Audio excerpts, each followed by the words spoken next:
সূর্যের কাছ থেকে রায়ের এমন অবস্থার কথা শুনে শেষ মুহূর্তে হসপিটালে ছুটে আসছে অনির্বাণ। হ্যাঁ বন্ধুরা, এমনটাই দেখা যাবে। তাই সম্পূর্ণ জানতে ভিডিওটিতে লাইক দেওয়া, চ্যানেলটি সাবস্ক্রাইব করে দেখতে থাকুন।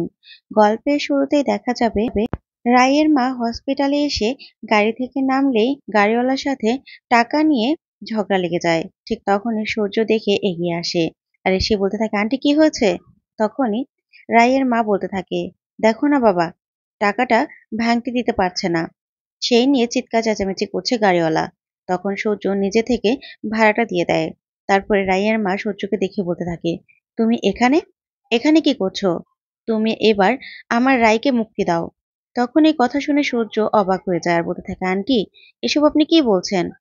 তখনই রাইয়ের মা অনেকগুলো কথা শোনায় সূর্যকে আর বলতে থাকে, এবার অন্তত আমার মেয়েটাকে তুমি রেহাই দাও।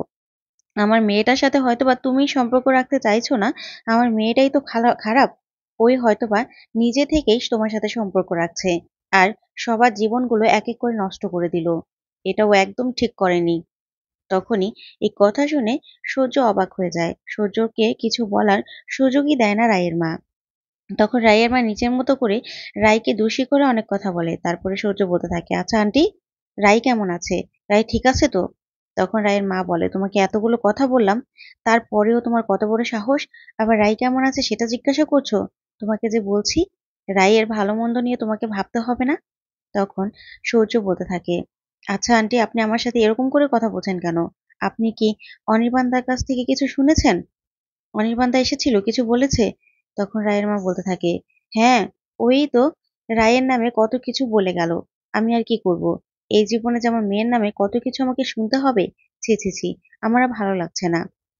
তখন সূর্য হসপিটালের বোর্ডের দিকে তাকাতেই বলতে থাকে, আন্টি, এটা স্রোতের কলেজ না? এটাই তো কলেজের হসপিটাল। তা আপনি এখানে কেন এসেছেন? তখন এই কথা শুনে রায়ের মা বলতে থাকে, জানি না কেন এসেছি, রাই এখানে আছে তাই যাচ্ছি। তখন সূর্য বলতে থাকে, রাই এখানে আছে? রায়ের কি হয়েছে আন্টি? রায় ঠিক আছে তো? তখন রায়ের মা বলতে থাকে, আমি জানি না, এখনো জানি না কি হয়েছে, জানি না, ভিতরে গেলে জানতে পারবো। এই বলে রায়ের মা কাঁদতে কাঁদতে ভিতরে চলে যায়। তখন সূর্য মনে মনে ভাবতে থাকে, না, আমি কিছুতেই এখানে দাঁড়িয়ে থাকবো না। আমাকে ভিতরে যেতেই হবে, সবটা জানতে হবে। রায়ের কি হয়েছে? রায়ের পাশে কি আদৌ কেউ আছে? আন্টিও তো কিছু জানে না। না, ওর পাশে আমাকে থাকতেই হবে। এই বলেই সূর্য ছুটে যায় ভিতরে। তারপরে দেখা যাবে রাইয়ের মা রিসেপশনে এসে বলতে থাকে, আচ্ছা আমার মেয়ে রাই, রাই নাকি এখানে ভর্তি। তখনই রিসেপশনের মহিলা বলতে থাকে, রাই রাই মানে পুরো নাম বলুন। তখনই রায়ের মা বলতে থাকে, রায়পূর্ণা মুখার্জি। তখন রিসেপশন থেকে বলতে থাকে, হ্যাঁ, আপনার মেয়ে তো আজকে অপারেশন আছে, উনি এখন ওটির জন্য রেডি হচ্ছে। তখন এই কথা শুনে রায়ের মা বলতে থাকে, মানে আমার মেয়ের কিসের অপারেশন, কি হয়েছে ওর? তখন রিসেপশন থেকে বলতে থাকে, আসলে অনেক ক্রিটিক্যাল অপারেশন, কিন্তু কি হয়েছে সেটা আমি বলতে পারবো না। তখনই রায়ের মা বলতে থাকে, কি বলছে ও? কি বলছেন আপনি? ঠিক তখনই সার্থকের বাবা চলে আসে। এসেই বলতে থাকে, নমস্কার। তখন রায়ের মা এগিয়ে আসে। আসলেই সার্থকের বাবা বলতে থাকে, আমি ডক্টর। আমি স্রোতকে খুব স্নেহ করি।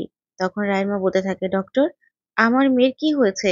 ওরা তো কেউ কিছু বলতে চাইছে না, বলছে ক্রিটিক্যাল অপারেশন আছে। কিন্তু আমি তো অনির্বাণের কাছ থেকে যা শুনেছিলাম তাতে তো ক্রিটিক্যাল কিছু নয়, কিন্তু এখানে এসে তো আমি উল্টোটা শুনতে পাচ্ছি। ঠিক তখনই ডক্টর বলতে থাকে, হ্যাঁ ঠিকই শুনেছেন, আপনার মেয়ের খুব ক্রিটিক্যাল একটা অপারেশন আছে আর ও এখন ওটির জন্য রেডি হয়ে অবজারভেশনে আছে। তখন এই কথা শুনে রায়ের মা কাঁদতে থাকে আর বলতে থাকে, কি বলছেন ডক্টর? আমার মেয়ের সাথে আমি দেখা করব। তখন ডক্টর বলে, হ্যাঁ, ওটিতে নিয়ে যাওয়ার আগে আপনি দেখা করতেই পারেন, চলুন। ঠিক তখনই সূর্য চলে আসে আর এসে বলতে থাকে, আন্টি, কিছু জানতে পারলেন রায়ের কি হয়েছে? তখন রায়ের মা বলেন, না সূর্য, দেখছো না কেউ কিচ্ছু বলছে না, এই ডক্টরও তো কিছু বলছে না, শুধু বলছে রায়ের নাকি ক্রিটিক্যাল একটা অপারেশন আছে। আর অনির্বাণ যা বলেছিল তাতে তো ক্রিটিক্যাল হওয়ার কিছু কথাই নয়। তখন সূর্য বলতে থাকে, সেটাই তো বলছি আন্টি, অনির্বাণ দা যেটা বলছে সেটা কোনোদিনও সম্ভব হতে পারে না। রায়ের অন্য কিছু হয়েছে। আমি বারবার করে অনির্বাণ দাকে বলেছিলাম, তুই অন্য ডাক্তার দেখা, অন্য ডাক্তার দেখা, কিন্তু আমার কোনো কথাই শোনেনি। তখন ডক্টর বলতে থাকে, এক্স্যাক্টলি ঠিক বলেছেন, রায়পূর্ণা প্রেগনেন্ট নয়, রায়পূর্ণার অন্য একটা রোগ হয়েছে। তখন সূর্য বলতে থাকে, কি হয়েছে ডক্টর? তখনই ডক্টর বলতে থাকে, ওভারে একটা গ্রোথ দেখা দিয়েছে, এখন যতটুকু বোঝা যাচ্ছে ক্যান্সার। যা শুনে রায়ের মা আর সূর্য দুজনে চমকে যায়। অন্যদিকে দেখা যাবে স্রোতকে রায় বলতে থাকে, স্রোত, তোকে আমার কিছু বলার আছে। আসলে অপারেশনের পরে আমি কিরকম অবস্থা থাকবো সেটা তো বলতে পারছি না, তাই বলতে হবে। তখন স্রোত কান্নাকাটি শুরু করে দেয়। তখন রায় বলে, দেখ, অপারেশনের পরে আমার হয়তো বেশ কিছুদিন লাগতে পারে সুস্থ হতে, তাই তুই কিন্তু সংসারের পুরো দায়িত্ব নিবি, মায়ের, দাদা ভাইয়ের সবকিছু, ঠিক আছে? তখন স্রোত বলে, আমি পারবো না, আমি কিচ্ছু পারবো না, এই বলে কাঁদতে থাকে। তারপরে রায় বলতে থাকে, তুই না আমার ছোট বোন, তুই না সবকিছু পারিস, তাই আমি জানি তুই সব পারবি। তখন বৌমনি বলতে থাকে, রাই, তুমি এত উত্তেজিত হো না, এত চিন্তা করো না তো, স্রোত না সব ঠিক সামনে নেবে, তুমি একদম চিন্তা করো না।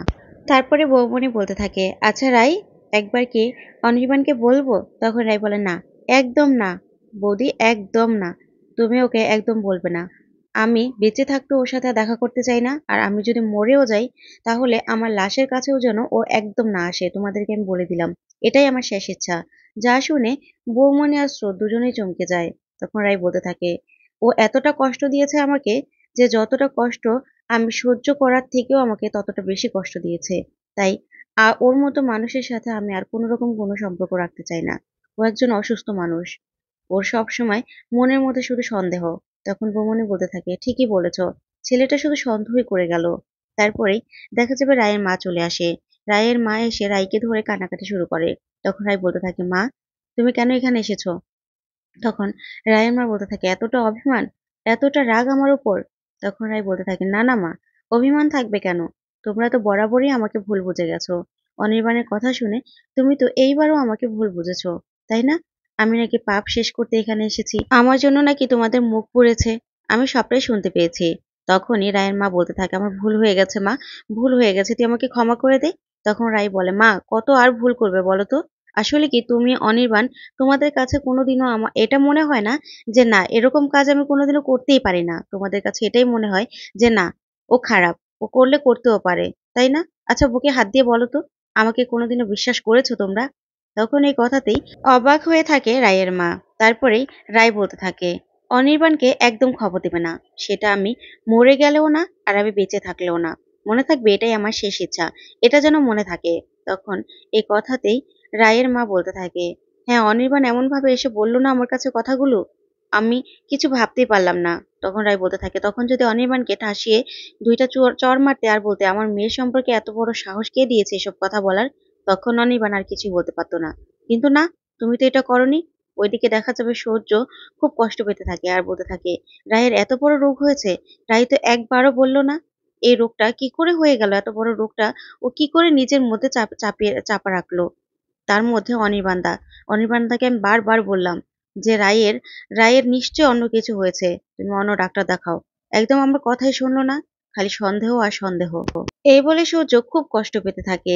তারপরে দেখা যাবে ডক্টর আসে। ডক্টর আসলেই বলতে থাকে, কি ব্যাপার, আপনি গেলেন না? তখন সূর্য বলতে থাকে, না না, ওখানে ওর বাড়ির লোক আছে।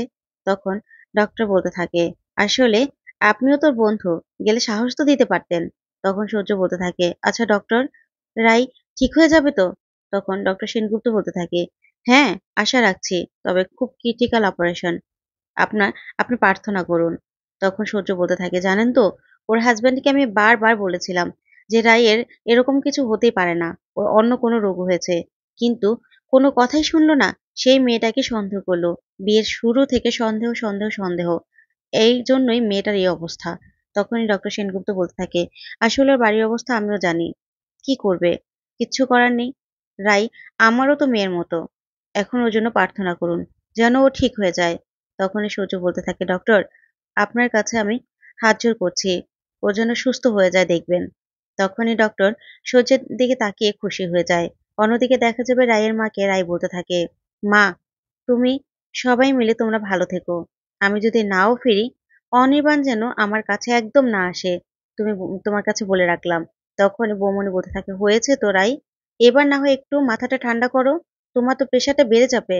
তখন রায় বলতে থাকে, এই কথাগুলো না বলতে পারলে যে আমার শান্তি হতো না।